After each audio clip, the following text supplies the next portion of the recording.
নবীর হাদিস আছে বনরে দুনিয়াতে ওই মহিলাটা সব থেকে ভালো। যখন তার স্বামী বিদেশ থেকে বাড়িতে ঢুকবে, ওই স্বামীর দিকে যদি একটু মুচকি মেরে হাসে যেতে পারে, ওই স্বামী যদি একটু হেসে যায়, নবী বলেছেন ওই মহিলাটা হলো সব থেকে ভালো। বাড়ির লোকেরা শুনো, আমার কলেজা টুকরা উমায়ের মারা গেল, আর আধ ঘন্টা পর আমার স্বামী বাড়িতে ঢুকবে। যদি ছেলের জন্য আমি কান্দি, আমার স্বামীকে খুশি করতে পারবো না। আর আমার স্বামী যদি খুশি না হয়, আমার স্বামীকে যদি রাজি করতে না পারি, আমার স্বামীর দিল খান জিততে না পারি, তাহলে আল্লাহর কাছে পিয়ারি বান্দি আমি হইতে পারবো না। আল্লাহ কি করব, কি করব, আল্লাহ কোন বুদ্ধি করবো, তুমি বুদ্ধি দাও, এই ভাবা চিন্তা করছেন। এবার যখন একটু মনটা শান্তি হয়েছে, সুবহানাল্লাহ, তখন বাড়ির লোকটাকে বিবি রুমাইসা বলছেন, বুবুরে শোনো, আমার স্বামী বাড়িতে ঢুকছে, আধ ঘন্টা পর 1 ঘন্টা পর বাড়িতে ঢুকবে, আর আমার ছেলেটা কিন্তু মারা গেছে। বাবুরে দয়া করে তোমরা কে জোড়াত করে বলি, এই মরার খবরটা আমার স্বামীকে তোমরা কেউ জানাইও না, আমার স্বামীকে তোমরা কেউ খবর দিও না। আমি ওই ঘরটাতে আমার কলেজার টুকরাকে সুন্দর করে আমি কাপড় দিয়ে ঢেকে দিলাম। আমার ছেলেকে মরার কথা, আমার স্বামীকে মরার কথাটা তোমরা জানাইও না। ঠিক যখন সময় হয়ে যাবে, সময় যখন পাবো, আমি নিজের কথাটা, এই ছেলের কথাটা নিজের স্বামীর কানে আমি দিয়ে দেব। ঠিক ওরে আল্লাহ, ব্যাটা মরে পড়ে আছে, এর থেকে বড় ব্যথা কি হতে পারে? বড় ব্যথা আছে কি? সুবহানাল্লাহ। এ আমার মায়েরা খালারা, স্বামী কত বড় দেখেন আপনার জন্য, রাজা বাদশা দেখে। এবার ওই ছেলেটাকে ঢেকে দিলেন, হাদিসের কথা, আর একবার সুন্দর নতুন জামা কাপড় পিন্দা স্বামীর জন্য রেডি হয়ে আছে। ঢুকছেন বাড়িতে, বাড়িতে ঢুকবেন তো স্ত্রীকে সালাম দিবেন, দিবেন না? যেমনই হার ভাইয়েরা ফোন করবে, গুধার মা কেমন আছিস রে, এই গুধার মা, গুধির মা, শুরু হয়ে গেল, সালাম দিতে হবে। মা খালারাও ভাইয়েরা জানে না সালাম দিতে, সালেম আলাইকুম, সালেম আলাইকুম, কেমন আছো জি, সালেম আলাইকুম। তোমার ঘোড়ার ডিম হইলো এটা সালাম, সালেম আলাইকুম হয় কোনোদিন? ভাইয়েরাও জানে না তো বলবে ওয়ালাইকুম ওয়ালাইকুম, কেউ তো কবে আলাইকুম আলাইকুম আলাইকুম। এই দেখেন সালামের এগুলা জবাব লাই রে ভাই। কত ভাই তো গল্প করবে নিজের স্ত্রীর সাথে, এই শালা হারামি কোন ঠেকে ছাবে, স্ত্রীকে দেখতে না পায়, কোনো কাম কাজের দরকার হয়ে গেল, এই শালা হারামি কোন ঠেকে ছাবে, হ্যাঁ, এই বেতে করে গল্প শুরু করে দিলে লাগছে ওর ছোট ভাই। এটা ছোট ভাই কেন মানুষ বেতে করে গল্প করে? আর কত ভাই মা খালা এমন আছে, হ্যাঁ গে হ্যাঁ গে, হার গে ছোড়ার বাপ কোনঠে গেল গে, কোনঠে গেল গে, কখন কাঠিয়ার যাবে গে, তাই তরকারি কিনতে যাবে না, হ্যাঁ গে গে গে করে গল্প করবে। লাগছে ওইটা ওর শাশুড়ি যে হ্যাঁ গে গে করে গল্প করছে। কাহারির ভাই লাইন পাখানে গল্প করার, নাম ধরে ডাকেন, নাম ধরে ডাকেন, কোনো মানে নেই। যদি স্ত্রীটা চাহে যে আমি নিজের স্বামীর নাম ধরে ডাকবো, তাও রাখতে পারে, আর যদি পুরুষটা চাহে যে আমি নিজের স্ত্রীর নাম ধরে ডাকবো, তাও রাখতে পারে। কোনো এতে তোর মতন স্ত্রীকে বাড়িতে রাখা হবে না, আপনার মন খারাপ হয়ে যাবে। এর জন্য মায়েরাকে বলবো, মাগে স্বামীর জন্য যত পারবেন সাজতে সাজা যান, একবারে হিরোইন হয়ে থাকেন, যাতে মোবাইলের হিরোইন দেখে আপনার স্বামী আপনাকে ভুলতে না পারে, ওইগুলোকে ভুলে যায় কিন্তু আপনাকে দেখে না ভুলে। এরকম ভাবে আপনাকে স্ত্রী হয়ে থাকতে হবে বাড়িতে। কিন্তু হার মা খালারা কেমন করে সাজবে জানেন? দেওয়ারের সামনে সাজবে, দেওয়ারের যদি বিয়ে লেগে যায়, ও স্বামীর দেওয়া 1000 টাকা দামের কাপড় পিন্ধে যাবে দেওয়ারের বিয়েতে, অপরকে দেখাবে কিন্তু নিজের স্বামীকে দেখাবে না। ঠিক না ঠিক ভাই? হ্যাঁ, বিয়ের বাড়ি যাবে, বাড়িতে হোদলার বাপ, মুসলমানের নাম হোদলা, বদলা, পিঙ্কি, রিঙ্কি, ভোল্টু, পিঙ্কি, এগুলা মুসলমানের নাম। বলছে যে হোদলার বাপ, কইছে কি রে, কইছে কাল যে আমারকে ঝাঁটুর বিয়ে লেগেছে, বইরাত যাব তো কি পিন্ধে যাবো জি, ভালো যেখানটা কাপড় নেই। এই দেখেন পুরুষের সামনে ছিঁড়া কাপড় পিন্ধে থাকবে, আর ও যাইবে বিয়ের বাড়িতেও বেড়াইতে, ম্যাডাম হয়ে যাবে। সুবহানাল্লাহ, ম্যাডাম হয়ে যাবে। এই আমার মায়েরা খালারা, বুখারী শরীফের একটা হাদিস পড়েছি, কেমন করে আপনাকে কার সামনে সাজতে হবে। আল্লাহ রাসূল সাল্লাল্লাহু আলাইহি ওয়াসাল্লাম যখন হিজরত করে মক্কা থেকে মদিনা চলে গেলেন, তো নবীজি ভাই বানিয়ে দিলেন আনসারী সাহাবী আর মক্কার সাহাবীদেরকে ভাই বানিয়ে দিলেন আনসার মুহাজিরের মধ্যে। কারণ যারা মক্কা থেকে হিজরত করে চলে গেছেন, বাড়ি ঘর ছেড়ে গেছে না জানি, বাড়ি ঘর, বিবি বাচ্চা, মা বাপ সব ছেড়ে চলে গেছে। রাসূল বলেন, এই মদিনার সাহাবীরা শোনো, এই আনসার তোমরা শোনো, এই মুহাজিররা তোমরা হলো তোমাদের ভাই। সব সাহাবীর কথা বলবো না। তা আল্লাহ রাসূল সালমান রাদিয়াল্লাহু তাআলা আনহু আর আবু দারদা রাদিয়াল্লাহু তাআলা আনহু দুটো সাহাবীকে ভাই বানিয়ে দিলেন, তোমরা হইলে আজ থেকে ভাই। এবার কিছুদিন পর সালমান রাদিয়াল্লাহু তাআলা আনহু ভাই আবু দারদার বাড়ি বেড়াইতে যাচ্ছেন। আমরা বেড়াইতে যাই না, ভাইয়ের বাড়ি, নানার বাড়ি, উমুকের বাড়ি, তুমুকের বাড়ি বেড়াইতে যাই। তো সালমান রাদিয়াল্লাহু তাআলা আনহু ভাই আবু দারদার বাড়ি বেড়াতে গেলেন। কখন? দিনের বেলাতে, ধরেন বেলা 12টা 1টা 2টা এরকম দিনের বেলাতে গেলেন। যখন বাড়িতে ঢুকছেন, আসসালামু আলাইকুম, আল্লাহ রাসূল বলছেন, আল্লাহ বলেন যখন বাড়িতে তুমি ঢুকবে সালাম দিয়ে তুমি ঢোকো। ওয়াপারের বাড়িতে যখন ঢুকবে ইজাজত নাও। আর আমাদের ইজাজত কেমন জানেন? কালো বার্তা আছে যে, এই কালো বার্তা আছে যে করতে করতে আধখানি বাড়ি ঢুকে যাচ্ছি আমরা। এই তো আমাদের ইজাজত নেওয়া। হ্যাঁ, তো সালমান রাদিয়াল্লাহু তাআলা আনহু ভাই আবু দারদার বাড়ি চলে গেলেন। কি হলো জি?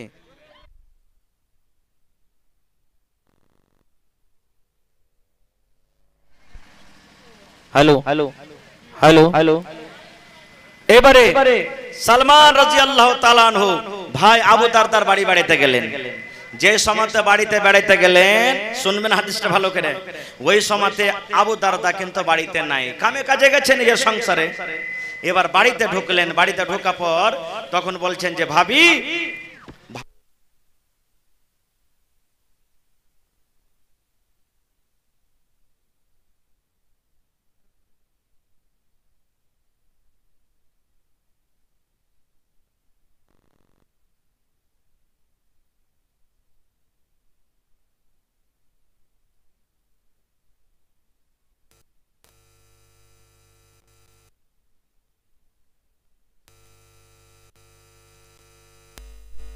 हेलो हेलो हेलो हेलो आवाज दीजिए, आवाज दीजिए, हेलो हेलो। এবারে আবু দারদা সালমান রাদিয়াল্লাহু তাআলা যখন ভাই আবু দারদার বাড়িতে গেলেন বেলা 12টা 1টার সময়তে বা 10টার সময়তে, আবু দারদা কিন্তু বাড়িতে নাই। সালমান বলছেন যে ভাবি, ভাই কই? বলছে তুমি বসো ভাই, এক্ষুনি তোমার ভাই আসতেছে, কোনো কামে গেছে। এবার তখন সালমান রাদিয়াল্লাহু তাআলা আনহু ভাবিকে বলছে, ভাবি ব্যাপার কি কিছু বুঝতে পারি না, একটা কথা জিজ্ঞাসা করব। বলছে কি রে ভাই, কি কথা জিজ্ঞাসা করবে?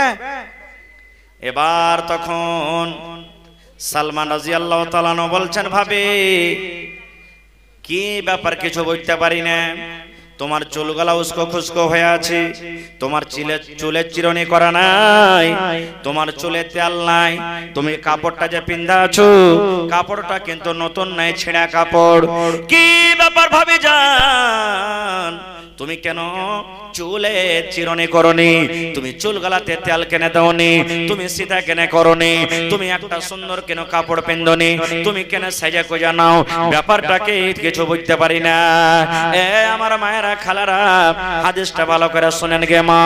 এইবারে আবু দারদার স্ত্রী বলছেন, সালমান ভাই রে, কার জন্য সাজবো রে ভাই, কে আমার সাজন দেখবে? কার জন্য সাজবো আমি, কে আমার সাজন দেখবে? সালমান বলছেন, কেন আমার ভাই তোমার সাজন দেখবে? আমার ভাইয়ের জন্য সিথা করবে, আমার ভাইয়ের জন্য মেকআপ করবে, ভাইয়ের জন্য তেল মেখবে, ভাইয়ের জন্য সেন্টওয়ালা তেল মেখবে, আতর মেখবে, যত সাজন সাজতে পারো ভাইয়ের জন্য, কোনো অসুবিধা নাই। এবার ভাবি তখন বলছেন, সালমান ভাই রে, তোমার ভাই আমার দিকে দেখে না। বলছে কেমন কথা? বলছে ভাই রে, এই জন্য আমি সাজি না রে ভাই, এই জন্য আমি চুলে চিরনি করি না, এই জন্য আমি সেন্ট মাখি না, এই জন্য আমি নতুন কাপড় পিন্ধি না। তোমার ভাই আবু দারদা দিনের বেলাতে রোজা করে যায়, 1 মাস রমজান মাসে রোজা করে, আর 11 মাস আরো যে বাঁচে ঈদ বকরিদের দিন ছাড়া রোজা বাদ দেয় না, রোজা চালিয়ে যায়, রোজা চালিয়ে যায়। তাহলে ভাই তুমি তো জানো, যারা রোজার হালাতে থাকে ওরা নিজের বিবির পাঞ্জরে যেতে পাবে না, বিবির সাথে সহবাস করতে পাবে না, বিবির সাথে মিলন করতে পাবে না। রোজার হালাতে আল্লাহ তাকে বিবি হারাম করে দিয়েছেন। এই জন্য ভাই রে, আমি মাথাতে তেল দিই না, এই জন্য আমি চিরনি করি না, এই জন্য আমি মুখে তেল দিই না, এই জন্য আমি নতুন কাপড় পিন্ধি না, যে আমার কাপড় কে পিন্ধা দেখবে, আমার সাজন কে দেখবে, আমি কার জন্য সাজবো, এই জন্য আমি সাজন সাজি না। তোমার ভাই তো রোজা করে বেড়ায় দিনের বেলাতে, ওর ফুরসাতি নাই আমার বিছানায় আসবে, কাকে দেখাবো? তখন সালমান বলছেন যে কেনে রাইতে আসবে, দিনে তো নেই, আমার ভাই রোজা করছে, রাইতে বলছেন না রে ভাই না, না রে ভাই না, রাইতো তোমার ভাই আমার বিছানে আসে না, কেন না ইশারের নামাজের পর তোমার ভাই মসজিদে চলে যায়, আল্লাহর ঘর মসজিদে চলে যায়, নফল নামাজ পড়ে তাহাজ্জুদ পড়ে পড়ে পড়ে পড়ে রাতটা কাটিয়ে দেয়, আমার বিছানে আসে না, আমি কার জন্য সাজবো? ভাই রে দিনের বেলাতে রোজা করি, রোজার হালাতে আমার কাছে আসে না, আর রাতের বেলাতে তাহাজ্জুদ পড়ে পড়ে পড়ে পড়ে রাতটা কাটিয়ে দেয়, আর রাতের বেলাতে তাহাজ্জুদের কারণে আমার বিছানে রাতের বেলাতে আসে না, তাহলে রাত দিন আমার এমনি কেটে যায়, কার জন্য আমি সাজন সাজবো? কার জন্য সাজন সাজবো? সুবহানাল্লাহ। তখন সালমান বলছেন এটাই কথা না? তো হ্যাঁ ঠিক আছে, কথাবার্তা হয়ে গেল। এরই মধ্যে আবু দারদা বাড়িতে চলে আসছেন, আসার পর ভাইয়ের সাথে সালাম মুসাফা হইলো, সালাম মুসাফা হতেন স্ত্রীকে বলছেন আরে ভাই এসেছে, সালমান খাইতে দাও না। বলছে খাইতে দিয়েছি, কিন্তু তুমি বাড়িতে ছিল না ওই লাগে খাইনি। বলছে ভাই আসবে তখন খাবো, দিয়ে দে তাড়াতাড়ি করে ভাইকে খাইতে দিয়েছে। বলছে ভাই সালমান খাও ভাই, তুমি খানা খাও। এবার সালমান বলছেন ভাই রে আবু দারদা ভাই তুমি আমার সাথে আইছো, তোমাকেও খানা খাইতে হবে। বলছে ভাই আবু দারদা বলছেন সালমান রে তোমার সাথে আমি খানা খেতে পারবো না ভাই রে, খানা খাবো না। বলছে কেন খাইবে না? বলছে আমি রোজা করেছি, রোজার হালাতে আছি ভাই রে, এই জন্য তোমার সাথে আমি খানা খাবো না। এবার সালমান বলছেন কেমন রোজা করেছো? বলছে নফল রোজা করেছি। বলছে নফল রোজার হালাতে আছি। এবার সালমান বলছেন তুমি রোজা ছেড়ে দাও, রোজাকে ভেঙে দাও, নফল রোজা ভেঙে দিয়ে তুমি আমার সাথে খানা খাও। সালমান বলছেন তুমি আমার সাথে খানা খাও। আবু দারদা বলছেন ভাই রে না রোজা করো, ছাড়বো না, রোজা ভাঙবো না, তুমি খানা খেলাও, তুমি খানা খেলো, আমি সন্ধ্যাবেলাতে খাবো। এবার সালমান বলছেন আবু দারদা তোমার বাড়িতে মেহমান এসেছে ভাই রে, যদি তুমি আমার সাথে খানা না খাও আমি সালমান তোমার বাড়িতে আমি খানা খাবো না। বলছে তাহলে আমিও খাবো না, থাকো তুমি, তুমি না খাবে তো আমিও খাবো না।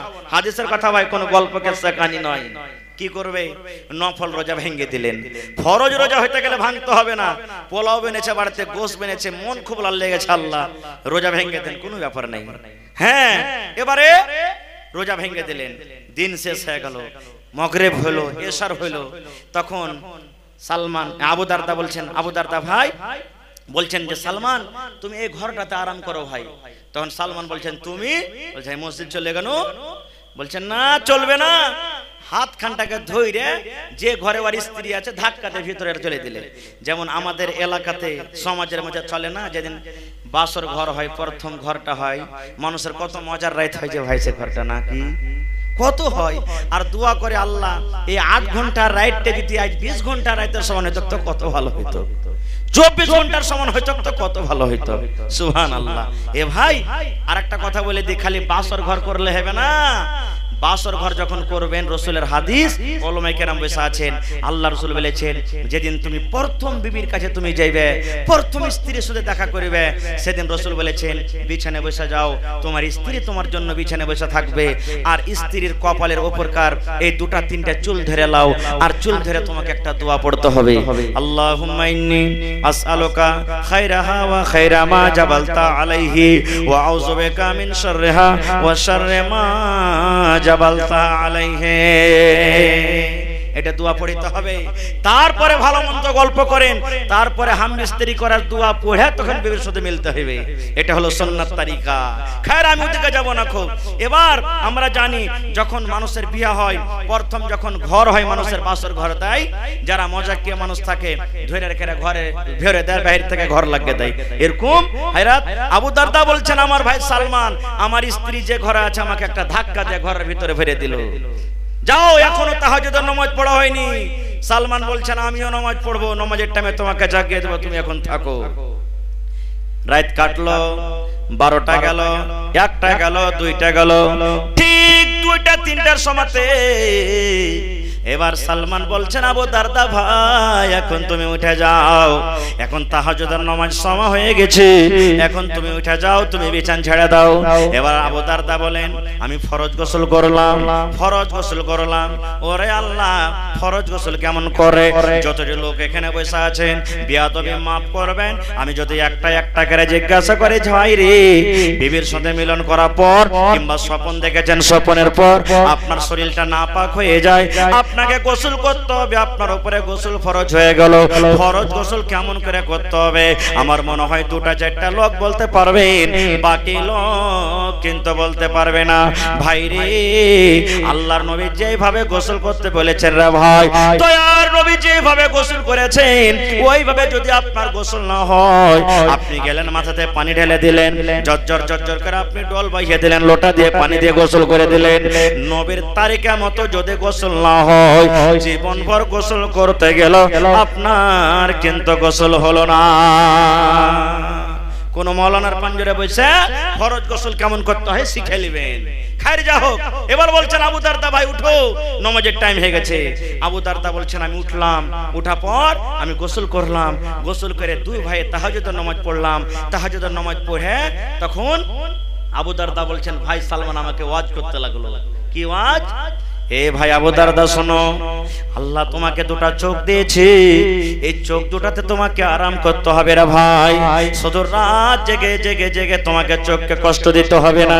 আল্লাহ তোমাকে যে একটা বডি দিয়েছে এই বডিটাকে তোমাকে আরাম দিতে হবে, কাজ করে করে করে করে বডিটাকে তোমাকে ক্লান্ত করতে হবে না। এই যে তোমার বাড়িতে মেহমান এসেছে, মেহমানের সাথে তোমাকে ভালো মন্দ কথা বলতে হবে, মেহমানের তোমাকে হক আদায় করতে হবে। আবু দারদা ভাই শুনে নাও, আল্লাহ তোমাকে একটা খুব সুন্দর বিবি নিয়ামত দান করেছে, তোমার উপরে তোমার বিবির হক আছে, বিবির কাছে তোমাকে সময় দিতে হবে, বিবির কাছে তোমাকে টাইম দিতে হবে, আর সমস্ত হককে মেরে দিয়ে এক আল্লাহর যদি তুমি হক আদায় করো, এরকম ইবাদতে আল্লাহ রাজি হবে না রে, আল্লাহ রাজি হবে না। যেটা যার হক ওই হকটা তুমি দিয়ে দাও, দেওয়ার পর তুমি ইবাদত করো, তাহলে এরকম ইবাদতে আল্লাহ রাব্বুল আমিন তোমার রাজি হয়ে যাবে। হাদিসটাতে আরো কিছু কথা আছে, বলার উদ্দেশ্য হলো এই দেখেন কেমন মা ছিলেন, কেমন মহিলা ছিলেন আবু দারদার স্ত্রী। এ আমার মায়েরা খালারা, নিজের স্বামী তার কাছে যায় না তো স্বামীর জন্য সাজে না, আর আমাদের অবস্থা কি, মা খালাদের অবস্থা কি, নিজের স্বামীর জন্য সাজবে না, স্বামীর জন্য সাজবে না। খো আল্লাহুস সামাদ। ভাইয়েরাও বলবো কাঞ্জসি করিয়েন না, স্ত্রীকে পাউডার কিনে দিবেন, সেন্টওয়ালা তেল কিনে দিবেন, কাজল কিনে দিবেন, ভালো ভালো দামি দামি সেন্ট কিনে দিবেন শক্তি হিসাবে, ভালো ভালো কাপড় কিনে দিবেন, আর বলবেন এই শুন যখন এসারের পর নামাজ টামাজ পড়ে আমার বিছানে আসবি, গতরে সেন্ট মেখে আসবি, সুরমা লাগিয়ে দিবি, ভালো কাপড় খানটা পিনতে আসবি, পাউডার গতরে মেখে নিবি, যেন পাটের জাগ জাগ তোর গতরটা দুর্গন্ধ না করে। আপনার পরে এটা কর্তব্য যে আপনাকে স্ত্রীকে এগুলো কিনে দিতে হবে। খায়ের যা হোক ভাই আমার, আবু তালহা রাদিয়াল্লাহু তাআলা আনহু বিবিকে খবর দিচ্ছেন, বিবি রে আমি এখন বাড়িতে আসছি আগামী মাসের 5 তারিখে। আবু তালহা বাড়িতে আসছেন, বাড়িতে আসছেন, বাড়িতে আসা পর সুবহানাল্লাহ ধরেন যে এখান থেকে মোটামুটি 10 কিলো 20 কিলোমিটার দূরে আছে, বাড়িতে ঢুকেনি, সন্ধ্যে লেগে গেছে। ওই যে কলেজার টুকরা বেটা উমাইর যাকে বেমারি হালাতে রেখে গেছিলেন, ওই ছেলেটা দুনিয়া থেকে কিন্তু চলে গেলেন, মারা গেলেন। মানুষ যখন মরে তখন কি দোয়া পড়েন?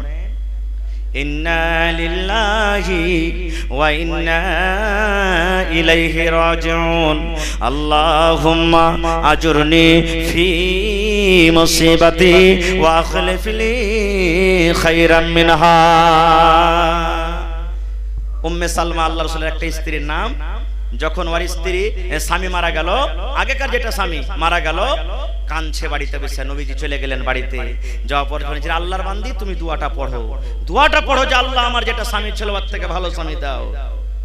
দোয়া তো পড়ে নিলেন, আর মনে মনে কাঁদছার বলছেন আমার এই পুরুষটা থেকে কি দুনিয়া তার কেউ ভালো পুরুষ আছে? এর থেকে ভালো পুরুষ আর পাবো না। এবারে তখন কিছুদিন পর যখন ইদ্যত পার হয়ে গেল 4 মাস 10 দিন, পুরুষ যদি মারা যায় কোনো মহিলার তো 4 মাস 10 দিন ইদ্যত, 4 মাস 10 দিন কার আগে কোনটি বিয়ে করতে পারবে না কেউ। 4 মাস 10 দিন পর নবী সাহেব তখন পেগাম দিয়ে দিলেন, তখন খুশি হয়ে বলছেন আল্লাহর কালাম কোনোদিন ঝুট্টা হয় না, সত্য হয়। নবী মুহাম্মদ থেকে কি দুনিয়াতে পুরুষ কেউ ভালো হইতে পারে? পারে? সুবহানাল্লাহ। এবার ছেলে মারা গেল। এবার বিবি রমেশা চোখ দেয়া পানি ঝরছে, কাঁদছে, আর বাড়ির লোককে ডাকতে বলছেন, আরে বাড়ির লোকেরা, আল্লাহর নবীর হাদিস আছে বোন রে, দুনিয়াতে ওই মহিলাটা সব থেকে ভালো। যখন তার স্বামী বিদেশ থেকে বাড়িতে ঢুকবে, ওই স্বামীর দিকে যদি একটু মুচকি মেরে হাসে যেতে পারে, ওই স্বামী যদি একটু হেসে যায়, নবী বলেছেন ওই মহিলাটা হলো সব থেকে ভালো। বাড়ির লোকেরা শুনো, আমার কলেজা টুকরা উমায়ের মারা গেল, আর আধ ঘন্টা পর আমার স্বামী বাড়িতে ঢুকবে। যদি ছেলের জন্য আমি কান্দি, আমার স্বামীকে খুশ করতে পারবো না। আর আমার স্বামী যদি খুশি না হয়, আমার স্বামীকে যদি রাজি করতে না পারি, আমার স্বামীর দিল খান জিততে না পারি, তাহলে আল্লাহর কাছে পিয়ারি বান্দি আমি হইতে পারবো না। আল্লাহ কি করব, কি করব, আল্লাহ কোন বুদ্ধি করবো, তুমি বুদ্ধি দাও, এই ভাবা চিন্তা করছেন। এবার যখন একটু মনটা শান্তি হয়েছে, সুবহানাল্লাহ, তখন বাড়ির লোকটাকে বিবি রমেশা বলছেন, বুবুরে শোনো, আমার স্বামী বাড়িতে ঢুকছে, আধ ঘন্টা পর 1 ঘন্টা পর বাড়িতে ঢুকবে, আর আমার ছেলেটা কিন্তু মারা গেছে। বাবুরে, দয়া করে তোমরা কে জোড়াত করে বলি, এই মরার খবরটা আমার স্বামীকে তোমরা কেউ জানাইও না, আমার স্বামীকে তোমরা কেউ খবর দিও না। আমি ওই ঘরটাতে আমার কলেজার টুকরাকে সুন্দর করে আমি কাপড় দিয়ে ঢেকে দিলাম। আমার ছেলেকে মরার কথা, আমার স্বামীকে মরার কথাটা তোমরা জানাইও না। ঠিক যখন সময় হয়ে যাবে, সময় যখন পাবো, আমি নিজের কথাটা, এই ছেলের কথাটা নিজের স্বামীর কানে আমি দিয়ে দেব। ঠিক। ওরে আল্লাহ, বেটা মরে পড়ে আছে, এর থেকে বড় ব্যথা কি হতে পারে? বড় ব্যথা আছে কি? সুবহানাল্লাহ। এ আমার মায়েরা খালারা, স্বামী কত বড় দেখেন আপনার জন্য, রাজা বাদশা দেখে। এবার ওই ছেলেটাকে ঢেকে দিলেন, হাদিসের কথা, আর একবার সুন্দর নতুন জামা কাপড় পিন্দা স্বামীর জন্য রেডি হয়ে আছে।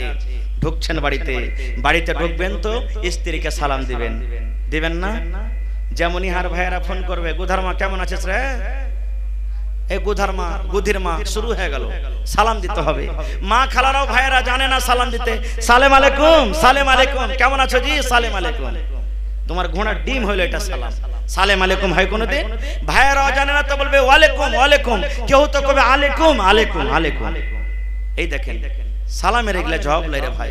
কত ভাই তো গল্প করবে নিজের স্ত্রীর সাথে, ই শালা হারামি কোন ঠেকে ছাবে, স্ত্রীকে দেখতে না পায়, কোনো কাম কাজের দরকার হয়ে গেল, ই শালা হারামি কোন ঠেকে ছাবে, হ্যাঁ, এই বেতে করে গল্প শুরু করতে দিলে লাগছে ওর ছোট ভাই, এটা ছোট ভাই কেন মানুষ বেতে করে গল্প করে। আর কত ভাই মা খালা এমন আছে, হ্যাঁ গে হ্যাঁ গে, হার গে ছোড়ার বাপ কোনঠে গেল গে, কোনঠে গেল গে, কখন কাঠিয়ার যাবে গে, তাই তরকারি কিনতে যাবে না, হ্যাঁ গে গে গে করে গল্প করবে। লাগছে ওইটা ওর শাশুড়ি যে হ্যাঁ গে গে করে গল্প করছে। কাহারির ভাই লাইন পাখানে গল্প করার, নাম ধরে ডাকেন, নাম ধরে ডাকেন, কোনো মানে নেই। যদি স্ত্রীটা চাহে যে আমি নিজের স্বামীর নাম ধরে ডাকবো, তাও রাখতে পারে, আর যদি পুরুষটা চাহে যে আমি নিজের স্ত্রীর নাম ধরে ডাকবো, তাও রাখতে পারে, কোনো এতে গুনার কাজ নেই। এর প্রমাণ একটা হাদিসে আছে, আল্লাহ নবীর জামানাতে সুবহানাল্লাহ এক মহিলা, সেই মহিলাটা হলো কে, সাফওয়ান বিন মুআত্তাল রাদিয়াল্লাহু তাআলা আনহুর স্ত্রী, নিজের স্বামীর উপরে কেস করতে চলে গেলেন নবীর দরবারে। কেস করতে গেলেন শ্বশুরের ব্যাপারে নয়, শাশুড়ির ব্যাপারে নয়, নন্দের ব্যাপারে নয়, পাড়া পড়োশির ব্যাপারে নয়, নিজের স্বামীর উপরে কেস করতে চলে গেলেন নবীর দরবারে। এখনকার কেস আর তখনকার কেসে পার্থক্য ছিল। এখনকার কেস যদি মা খালারা পুরুষের ব্যাপারে করে তো ওকে লাল ঘরে বদন খেতে দিয়ে দেবে নাকি। আর তখনকার কেস কি জানেন, একজন মহিলা, সাহাবীর নাম হলো সাফওয়ান বিন মুআত্তাল রাদিয়াল্লাহু তাআলা আনহু, ওর বিবি নবীর দরবারে কেস করতে চলে গেলেন।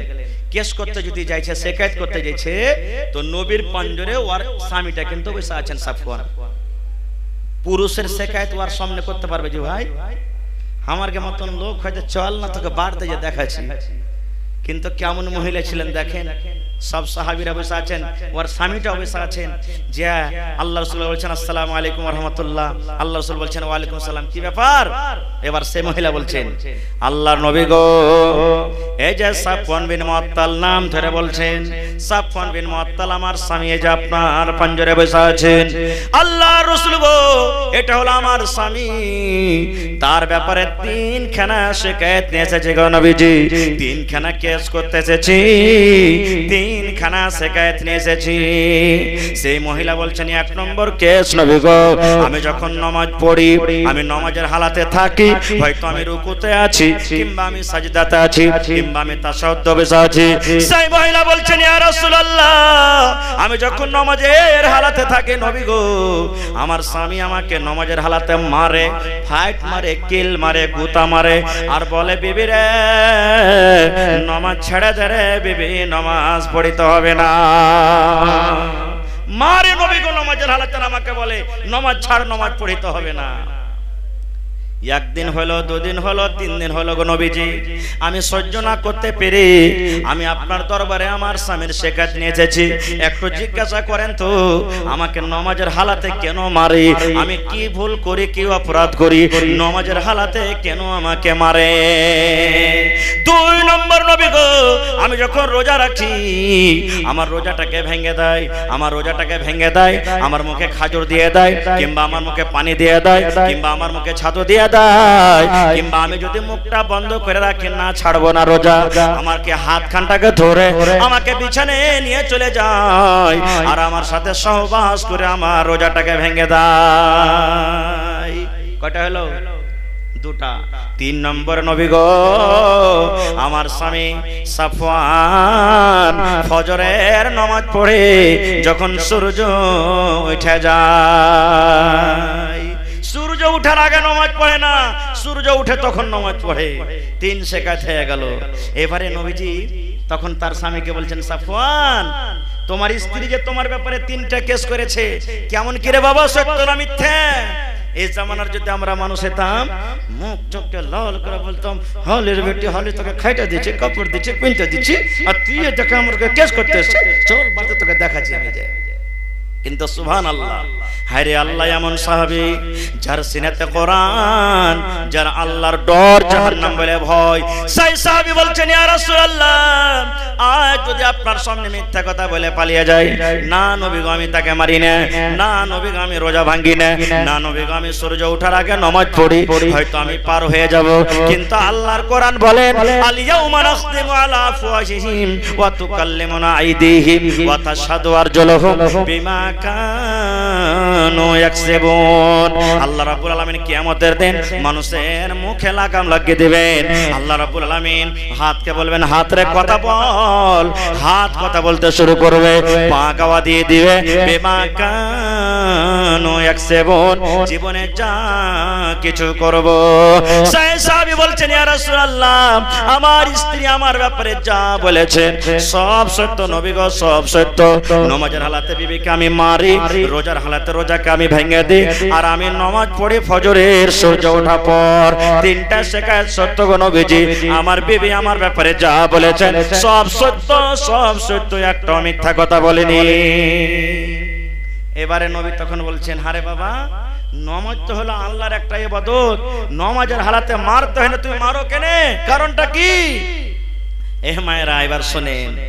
এবার সেই সাফওয়ান তখন বলছেন, ইয়া রাসূলুল্লাহ আমিও জানি নবী গো, আমি একজন আপনার ছাত্র, আমি আপনার সাহাবী, আমিও জানি নামাজ হলো আল্লাহর একটা ইবাদত, নামাজ এদিক ওদিক দেখতে হয় না, মারা দূরের কথা, কিন্তু এই জন্য মারি নবী গো, আমি একটা গরিব মানুষ, সারা দিন মাঠে কাম কাজ করি, এবার সন্ধ্যাবেলাতে যখন কাম কাজ করে বাড়িতে আসে, মাগরিব এশা পড়ে যখন বিছানায় চলে যাই, আর বিছানায় যাওয়ার পর আমি বিছানায় যখন শুতে যাই, আর আমি আমার স্ত্রীর জন্য অপেক্ষা করি, আমার স্ত্রীটা বোঝেন এশারে নামাজ পড়ে আমার বিছানায় আসবে, কিন্তু নবী গো আমার বিছানায় আসে না, বিছানায় আসে না।